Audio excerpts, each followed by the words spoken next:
¿Cómo andamos, Mati? Muy bien, Víctor, ¿vos cómo andás? Excelente, excelente. Muy ansioso por el tema que vamos a estar tratando hoy, Mati, ¿eh? Sí, bueno, sí, está bien, ansioso puede ser. O sea, bajemos la expectativa, ¿no? No sé si tan ansioso, yo no tengo las expectativas tan altas, porque la verdad que los números no son tan alentadores, Bueno, pero bueno. bueno, No, pero intenta. tranquilo, tranquilo. Lo que estamos tratando de hacer nosotros, Matías, es llevar un poco de razonamiento sobre básicamente lo que es el tema de la soja que vamos a tener que sembrar este año y tratamos de ponerle un poquito de bocho dándole una vuelta de rosca para que no sea solamente un análisis del margen bruto de una soja de primera común y corriente, sino con un poco de lo que es la tecnología que venimos fomentando, digamos, todo el tema del uso de cultivo de cobertura y demás. Y bueno, tratamos de comparar esas dos situaciones y vamos a ver cómo nos dan los números para esta campaña, que como decís bien vos, el tema de precio y demás es bastante desalentador, ¿no? Bueno, tal cual. ¿Y sabés por qué desalentador, Víctor? Porque en realidad nosotros estamos más del lado y la agricultura en general en nuestra provincia y también, bueno, en el centro donde estamos trabajando nosotros, en el centro de la provincia, en donde la cultura del cultivo de servicio todavía no está tan asentada. Entonces nosotros estamos más del lado de este de la columna, Uh -huh. de la soja, pongámosle, habitual, y no de la soja con cultivo de servicio, que es hacia donde lo que tenemos que ir, y acá es donde lo vamos viendo, donde en los momentos que los números son tan finos, esta puede generar alguna diferencia. Pero bueno, vayamos a evaluar bien los números, ¿te parece? Perfecto, Matías, perfecto. Arranquemos nomás. Bueno, cuando vemos el tema del precio, bueno, el precio está a $293 a mayo del año que viene. Si querés te muestro un poquito el gráfico del precio, Víctor. Dale. Este es el precio, el que está el, el MADVA ahora a futuro, $292. Hemos tenido vaivenes, o sea, cuando estábamos en junio el precio estaba 308, o sea, unos $20 más arriba. Después, bueno, llegó a estar $276 ahí en agosto, ahí estábamos complicados, y después, bueno, pegó un pico de vuelta a los 300, estamos en los 293. Nosotros siempre en estos análisis no hacemos futurología, tratamos de traer lo que dicen los economistas, plasmarlo para que los productores lo puedan llevar a sus números personales. Totalmente. Bien, entonces ese es el precio. Podemos analizar un poquito la devaluación, si a vos te parece que esto está bueno. Déjame hacer una mención, Dale. porque en todos los videos anteriores nunca tratamos de este tema. ¿Por qué? Porque no lo consideramos importante en el momento del análisis. Acá quiero hacer una pequeña reflexión, que es la que están diciendo muchos economistas, y entonces nosotros le decimos a los productores, bueno, esto te afecta de esta manera. Antes, todas las ineficiencias productivas las podíamos solucionar con un poquito de esto de la devaluación. Entonces era la devaluación nos tapaba muchas cagadas productivas que nos hacíamos. Bueno, parecería que eso no va a volver a pasar, y entonces tenemos como la obligación de ser eficiente productivamente.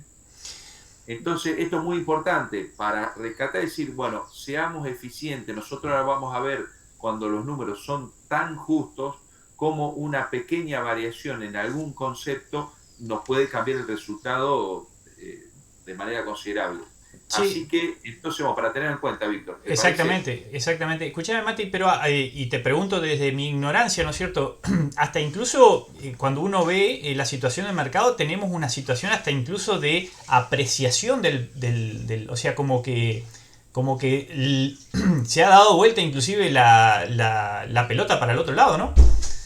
Mira, te muestro el gráfico de la proyección del tipo de cambio a diciembre de este año. Mm. Nosotros Oh, estábamos mira. en marzo del año pasado y se hablaba de que el tipo de cambio iba a estar, el mercado decía de que el tipo de cambio iba a estar 1650, 1600. Veníamos de un febrero cerca de los 1850, o sea, recuerden que a principio de año la proyección del mercado era que esto iba a volar, iba a estallar el tipo de cambio. Bueno, las variables se fueron acomodando y hoy, vos fíjate cómo viene el tipo de cambio se viene proyectando a acercarse al tipo de cambio oficial divisa. Con lo cual, esto, por ejemplo, ¿en qué no afecta al productor? En la manera de financiarse. Hoy, por ejemplo, una tasa que ¿te acordás en este momento, lo que fue este periodo, abril y mayo, nos llamaban los del banco? No, tengo una tasa buenísima. Ah, mira qué bien. ¿Cuál es? 50, 60% de la tasa. Hoy lo vemos, o sea, ¿qué pasa? Si la devaluación era esa tasa era buenísima. Ahora, ¿qué pasa? El que se financió a esta tasa para pagar con un tipo de cambio mayor a la tasa, le erró. Hubiese sido conveniente, este es el gráfico que hacemos financiarse siempre, en dólares. Ese video no lo sacamos, Víctor. No. Se lo pasamos a nuestro cliente internamente y no se lo compartimos a tu audiencia. Tengo que hacerlo de vuelta. Es verdad. En donde, bueno, hoy vemos que la alternativa de financiamiento en dólares hubiese sido más conveniente. Pero bueno, como siempre recomendamos, como no tenemos la seguridad, hacemos un poquito y un poquito. Pero sí, ahora es como que cuando en un momento estábamos seguros que había que endeudarse en pesos porque esto iba a pasar, ahora estamos casi seguros que hay que endeudarse en dólares, o por lo menos más de la mitad podríamos endeudarnos en dólares, que no le vamos a ahorrar mucho, parecería que sería de acá al futuro. Pero bueno, estamos hablando del futuro y no tenemos la seguridad. Bien, entonces por eso es importante. Hoy acá vemos que no hay mucha diferencia. Acá esto está, el punto de equilibrio en dólares son 2.400 kilos y el punto de equilibrio en pesos son 2.218. Esto es por esta variación del 15% del tipo de cambio entre el momento de la siembra y el momento de la cosecha. O sea, da un porcentaje. O sea, el mercado hoy está diciendo que este devaluación mensual va a seguir en el mismo ritmo del 2,4%. Algunos economistas dicen que no, que va a ser casi cero, otros dicen que van a andar en el 2. Entonces el mercado puede decir que vaya ajustando para abajo. Bien. Bueno, los insumos, salgamos del tema y vamos a los insumos. Vamos, estamos con la soja tradicional en $257. Exactamente. Y en la soja con cultivo de servicio, 271. ¿Podrías explicar, Víctor, cuál es la diferencia del costo de insumos de estas dos alternativas? Sí, es bastante sencillo, pero bueno, lo que hicimos con Matías fue suponer que estábamos saliendo de un lote que el año pasado había tenido maíz de primera, ¿no es cierto? Entonces teníamos dos situaciones. Una situación de, vamos a llamarla convencional, en donde se hacen barbechos de invierno, normalmente en julio, primeros días de agosto, se hace un barbecho para control de malezas invernales. Y luego otro barbecho más, momentos normalmente en el mes de octubre, previo a la siembra del cultivo de soja, ¿no? Y la otra situación es una situación en donde dentro de lo que sería el maíz de primera, antes de cosecharse, se bolea raigras, en este caso, para que cuando se cosechara el maíz de primera ya tuviéramos el cultivo de raigras emergido y controlando malezas durante el invierno, ¿no? Entonces un cultivo de servicio en este caso. La siembra de ese cultivo de servicio se hace con altina, ¿no es cierto? Y bueno, básicamente las diferencias que tenemos, digamos, en cuanto a costo son que en la alternativa de la soja con cultivo de servicio tenemos la semilla de raigras y tenemos el costo de la altina, ¿no? Adicionalmente. Y como contrapartida, en lo que sería la parte de herbicidas, no tendríamos la aplicación de herbicidas en lo que sería el momento de julio, aunque sí dejamos todas las alternativas de uso de preemergente y demás iguales a la del cultivo de soja convencional, por así decirlo, ¿está bien? O sea, tratamos de ser, vos usaste una palabra el otro día que ahora se me fue de la cabeza. Prudente. Prudente, exactamente, para no... Porque nosotros en la práctica vemos que normalmente tenemos un ahorro de herbicidas sustancial cuando implementamos el uso de cultivos de servicio. Aunque hay que ser también honesto y decir que eso no se te da en el 100% de los lotes. Entonces tenés lotes que normalmente ahorrás mucho herbicida, tal vez ahorrás un 70 o un 80%, pero hay otros lotes en donde a veces no tenés un ahorro sustancial de herbicida. Entonces nosotros en este caso tratamos de ser muy prudentes en el tema del ahorro de herbicida con cultivo de servicio. Por eso es que el costo de lo que sería la alternativa de soja de primera es un poquito superior con respecto al de la soja convencional. A su vez, aparte que no tocamos ninguna de las otras variables como fertilización, densidad de siembra ni el resto, ¿no? Bien, impecable. También está bueno aclarar que empezamos a hacer este tipo de trabajo ida y vuelta hace un año y poquito, en los cuales estamos haciendo primero las proyecciones. Después de estos lotes vamos a tener la devolución, la evolución de cómo se dio esto, y vamos a poder decir, che, mira, realmente en los insumos de estos determinados lotes bajo análisis hemos tenido esta disminución de insumos, y ahí vamos a poder comparar. Que acá, o sea, en resumen, acá podríamos achicar un poco más los costos de herbicidas. Exactamente. Bien, pero quisimos ser prudentes y lo pusimos así. Entonces, tenemos un costo fijo de estructura de $40 por hectárea, una cosecha de $65 por hectárea. En este análisis no estamos incluyendo los impuestos, está bueno aclararlo. Tenemos el tema de arrendamiento. Para simplificación del análisis, suponemos que el 100% de los lotes el productor los tiene arrendado a 6,5 quintales. Y después tenemos la comercialización por corredor. Estamos suponiendo que no vamos a tener acondicionamiento. O sea, que va a venir bien la cosecha, que no va a llover, que no vamos a tener que acondicionar. Nos mentimos un poquito, acá sí hay que decirlo, porque los números están muy justos, entonces bueno, hay que cosechar en el momento justo, sin secado y sin limpieza. Después, bueno, suponemos que un 50% de la producción vamos a tener que embolsarla o mandarla a un acopio con un flete corto. Entonces, también... Perdón, ¿tenía una pregunta, Víctor? No, había visto que claro nos había quedado, porque el otro día lo habíamos estado mirando y nos había quedado ahí. Fíjate que ahí cambió un poquito allá arriba el numerito, digamos. Sí, va cambiando el numerito a medida que cambio las variables. Entonces, tenemos un flete largo de $22 por tonelada a puerto. Estamos evaluando que mandamos la producción al puerto de Rosario. Y no estamos teniendo en cuenta el endeudamiento, el costo de financiamiento. Si después querés, hacemos una mención del endeudamiento y el costo de financiamiento y de estas deficiencias en la comercialización. Perfecto.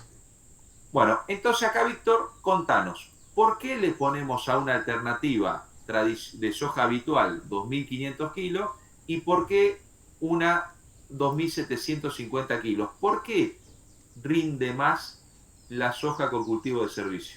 Bueno, acá es donde justamente empezamos a hacer el análisis, digamos, de lo que sería la respuesta que tenemos a la aplicación de tecnología, de este tipo de tecnología justamente, especialmente sobre suelos vertisoles, ¿está bien? Mucha de la audiencia que puede estar viendo este video lo puede estar viendo desde otros lugares de la Argentina o dentro de Entre Ríos sobre otro tipo de suelos distintos a los vertisoles. Entonces, acá queremos aclarar que nosotros el análisis lo hacemos bastante centrado en lo que sería la provincia de Entre Ríos y dentro de la provincia de Entre Ríos los campos que están sobre suelos vertisoles, ¿no? Entonces, todo lo que es la implementación de cultivo de servicio, todas las prácticas que implican tener una rotación intensificada, mejores fertilizaciones y demás, apuntan justamente a que los suelos vertisoles responden muy rápidamente a este tipo de tecnología, ¿está bien? Entonces, no solamente responden desde el punto de vista de que estamos ahorrándonos herbicidas, que normalmente tenemos un porcentaje menor de herbicidas de uso en promedio, sino que termina impactando muy rápidamente en lo que es el aumento de rendimiento también. ¿Y por qué? ¿Por qué aumenta el rendimiento? Justamente que fue la pregunta que vos me hiciste. Bueno, cuando nosotros tenemos un suelo cubierto, Matías, estamos trabajando muy rápidamente sobre un factor que nosotros le llamamos tasa de infiltración. La tasa de infiltración de las lluvias, ¿está bien? Nuestros suelos vertisoles tienen un porcentaje de arcilla muy alto. Ese porcentaje de arcilla muy alto hace que cuando nosotros movemos el suelo o tenemos un suelo con muy pocas raíces, básicamente tengamos como una especie de losa en donde el agua de lluvia le complica muchísimo infiltrar, ¿está bien? Esa, esa dificultad para infiltrar se mide a través de la tasa de infiltración, que básicamente son los milímetros que pueden infiltrar en una determinada unidad de tiempo, ¿está bien? Entonces, cuando nosotros logramos tener un cultivo de cobertura, una de las variables que más afectamos con el cultivo de cobertura justamente es aumentar la tasa de infiltración. ¿Eso qué quiere decir? Por ejemplo, aprovechando que estos días tuvimos unas copiosas lluvias, por ejemplo, acá en mi zona llovió alrededor de 60 milímetros, los lotes que tenían cultivos de cobertura lograron infiltrar alrededor de un 40 o 50% más de esa precipitación. ¿Está bien? Cuando hacemos la cuenta, para que vos te des una idea, yo no recuerdo ahora bien cuánto era, pero creo que era alrededor de 12 o 13 milímetros para un kilo más de soja, no me acuerdo bien ahora la cuenta, disculpen si me estoy equivocando, pero justamente en años secos, como el que se está anunciando ahora, es donde más termina impactando en el rendimiento, ¿está bien? Porque logramos meter más milímetros de lluvia dentro del cultivo que queremos justamente transformarlo en granos después, ¿no? Entonces, nosotros, una de las cosas que vemos muchas veces de forma subjetiva es que tranquilamente podemos incrementar los rendimientos en un 20-25% cuando trabajamos con la tecnología de cultivo de servicio, comparado con una situación en donde no estamos usando cultivo de servicio o inclusive estamos usando labranza convencional, ¿está bien? Como son las rastras de diamante y demás. Entonces, el tener un suelo cubierto nos termina impactando muy fuertemente en el rendimiento porque logramos meter más milímetros de agua de cualquier precipitación que tengamos en momentos críticos del cultivo. Entonces, como tenemos suelos con muy poca capacidad de tener reservas de agua, eso se termina transformando muy rápidamente en rendimiento muy tangible, ¿tá? Nosotros acá en los cálculos con vos le pusimos solamente un 10% más, también por justamente queremos ser prudentes, ¿está bien? Si nosotros a este número le pondríamos el 20% que normalmente calculamos, nos iríamos a un rendimiento de una soja de 3.000 kilos, ¿está bien? Pero justamente como no queremos ser imprudentes y demás, ponemos un aumento de rendimiento del 10%. Justamente porque queremos ser mucho más cautos, pero a su vez no queremos dejar de ponerle valor al uso de esta tecnología, ¿no? Capaz que me Bien. enredé, Matías, ¿no? ¿Eh? Capaz que me enredé o no. No, está bien, está muy bien, está muy bien. Te pude seguir. Entonces, bueno, vemos que estamos muy cerca del punto de equilibrio en lo que es soja habitual. Acá utilizamos un índice de alejamiento al punto de equilibrio y acá estamos en un 11%. Creo que esto está bueno porque, y acá viene lo primero. Ustedes fíjense, muchas veces el resultado no está dado, che, mira, acá tenemos más costo, tenemos 2.480 kilos de costo para salir del punto de equilibrio. Pero a veces esto no determina el resultado, o sea, porque si tenemos más costo, pero para tener más rinde, esto nos mejora el resultado. Entonces nosotros no nos tenemos que focalizar o por hacer un menor o tener un menor costo, ni tampoco por tener un mayor rinde, porque a veces tenemos mucho más rinde a un costo mucho más alto y entonces el resultado es menor. Entonces, lo importante es el alejamiento que nosotros tenemos de nuestros rindes estimados versus el punto de equilibrio con todas las variables. Y está bueno analizar el punto de equilibrio para que analizar todo lo que es la contribución marginal de cada uno de los kilos. No quiero ser técnico, pero para analizar todas las variables, tener en cuenta todo, el acondicionamiento, el flete corto, el embolsado, el flete largo, todas las variables. Es importante poner todas las variables, por eso hacemos hincapié en el punto de equilibrio y en esto. Bueno, con esto vamos al margen, Víctor. ¿Qué es lo que realmente importa? Entonces tenemos $71 de margen con un cultivo con una soja con cultivo de servicio ryegrass contra $26 en una soja habitual. Estamos muy justos con los números. A lo mejor la soja de cultivo de servicio se acerca un poquito más al objetivo de lo que siempre hablamos o más o menos manejamos. Sí, de $100 más o menos. $100, sí. También esto no está bueno para No. generalizar. Una cosa es un productor, otra cosa es otro productor. Cada uno tiene su precio objetivo, cada uno tiene su estructura de capital, con su endeudamiento, con sus costos. Entonces esto no se puede generalizar. Esto tiene que verlo cada productor en particular.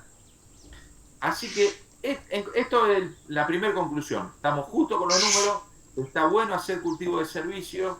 Es una práctica que tenemos que seguir fomentando.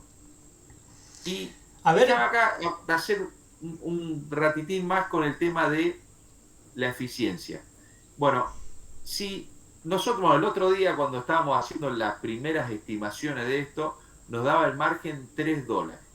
Y yo le decía a Víctor, vos fíjate Víctor, más o menos el costo de traslado de los insumos, de llevar el herbicida al campo, del fertilizante, de la semilla, el costo de traslado de los insumos es aproximadamente $3. También depende del productor, pero $3. Entonces, o sea, si eliminamos ese gasto, duplicamos nuestro resultado. Entonces, cuando los números son muy finitos, tener muy en cuenta los precios de los insumos, las alternativas de comercialización. Y bueno, y acá un numerito para ver el tema del financiamiento. Miren cuando le agregamos que nos vamos a financiar el 100% de los costos a una tasa del 0,7% mensual, que guarda que en algunos casos está más cerca del 1 que del 0,7. Entonces, vamos a poner el 1. Si el 100% nos endeudamos al 1% mensual en dólares, tenemos un quintal más de costo. Un quintal más de costo por la financiación solamente. Por la financiación. Bueno, como generalmente el arrendamiento no tiene un costo de financiación y lo que financiamos es los insumos y alguna maquinaria, pero es como que el financiamiento de la maquinaria se lo ponemos a la unidad de negocio maquinaria. Vamos a poner que financiamos $218 por hectárea. Los insumos. Entonces, ahí tenemos medio quintal por hectárea. 50 kilos por hectárea de financiación. Bueno, ojo que a veces hay casos de productores que esta campaña con la chicharrita tienen deuda anterior. Que van, entonces, ahí sí estamos debiendo no los arrendamientos de esta campaña, sino que le tengo que poner el costo de los intereses al arrendamiento de la campaña pasada, que lo estamos financiando un año más. Y bueno, ahí hay que evaluar bien cómo. Porque ¿qué pasa? Si nos quedó deuda de antes de la campaña y nosotros queremos pagarla con los resultados, con los márgenes de la campaña siguiente, y si los márgenes van a ser 0, ojo, cada productor tiene que hacer bien los números para ver todo su endeudamiento, cómo vienen, cuáles son las deudas futuras y bueno, hacer su planificación financiera. Víctor, me parece buenísimo esto que estamos haciendo, me gusta y bueno, esperemos que a la gente le sirva. A ver, ponete a jugar un poquito ahí ya que estamos, ponele 3.000 kilos la soja de cultivo servicio, a ver cómo da el número. Si le ponemos 3.000 kilos, tenemos $137. A ver, perfecto. Impacta muchísimo justamente porque trabajás sobre la parte de ganancia, digamos, y claro, lógico. Bueno, pasamos de 76 a casi el doble. Aumentando un 10% la producción, que es casi el ingreso, tenemos el doble de resultado. Totalmente. Entonces ahí es donde tenemos que evaluar todas estas cosas. Bueno, Mati. Lo más rentable es esos. Vamos a hacer una cosa. Ajá. Vamos a dejar 2.750 y decir, mirá, la diferencia del resultado entre un cultivo de servicio y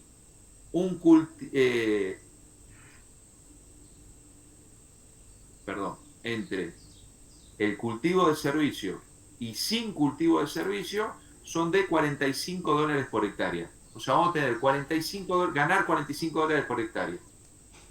¿Cuánto nos costó esos $45?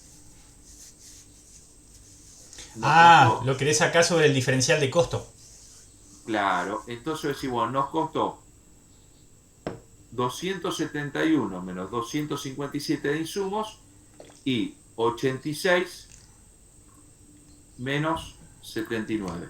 O sea, nos costó $21. Un retorno de 2 a 1. pusimos $21 por hectárea para ganar, para acá también. Eso depende del clima, depende, guarda con lo que nos escuchan, que va a decir, uy, mirá qué bueno, una rentabilidad. No, y esto sabemos que esto no es, o sea, todos los años sí, a veces el clima nos juega, algún año sí, pero después otro año el clima nos lo saca de nuevo. No, Hay que pero ser... ahí está algo muy importante, déjame que te corte, Matías. Justamente, a ver, mucha gente tal vez no nos conoce de los que ve el video, pero muchos también sí nos conocen. O sea, saben que nosotros estamos en el campo y tenemos en cuenta estas cosas y trabajamos con el mundo real, digamos. Obviamente que el ejercicio que nosotros estamos haciendo es un ejercicio necesario para poder, justamente como así como nos ponemos a reparar una sembradora para cuando salir a sembrar no renegar, engrasar bien las máquinas y demás para salir al campo a trabajar y no a renegar en el campo. Esto es básicamente lo mismo, el mismo ejercicio que tiene que hacer el productor desde el punto de vista de los números. Porque vos mostraste algo muy claro. Yo te puedo... ¿Cuántos productores hay que vos conocés que van y sacan un insumo sin preguntar ni cuánto vale ni a cuánto se lo financian a cosecha? Vos mostraste que ese ejercicio o sea, la financiación les cuesta al productor solamente de la parte de los insumos 50 kilos más por hectárea, medio quintal más por hectárea. ¿Cuántas financiaciones de más del 1% conocés vos de productores que van y sacan los insumos y ni siquiera preguntan? No solamente que lo joden con el precio de base, sino que lo joden también con la financiación. Lo joden en el buen sentido, disculpen, tal vez está mal expresado de mi parte. Cada uno hace su negocio y demás. Si el productor no se asesora en estas cuestiones, lamentablemente termina perdiendo tal vez lo eficiente que puede ser en el uso de cultivo de servicio, también con una mala financiación de cómo compra su insumo. Esto es un combo integral para tratar de lograr el mejor resultado. Sí, yo hago una defensa a esos costos que vos decís por ahí, que dijiste, como es, lo joden al productor. En realidad, el que vende así de esa manera tiene que cubrirse porque hay una probabilidad de que un productor que no hace bien los números en algún momento entre en incumplimiento, y ese incumplimiento genera más costos. Entonces vos acá tenés el tema de la evaluación del riesgo crediticio. Entonces cuando se hace poco análisis de riesgo crediticio, el costo aumenta. Entonces el que vende el sumo dice, che, como hay alta probabilidad de que un porcentaje de estos productores que yo estoy dando de esta manera, que no me preguntan el precio, no me puedan cumplir, yo tengo que aumentar mi costo de financiamiento. Entonces, y el financiamiento lo aumenta por dos variables, por precio y por tasa de interés. Entonces, el precio financiado es más alto, en donde ahí está el interés implícito, y después la tasa de interés es un poquito más alta. Perfecto. Impecable, Matías, me encantó. Impecable. Gracias, Víctor. Bueno, Matías, saludos. Saludos.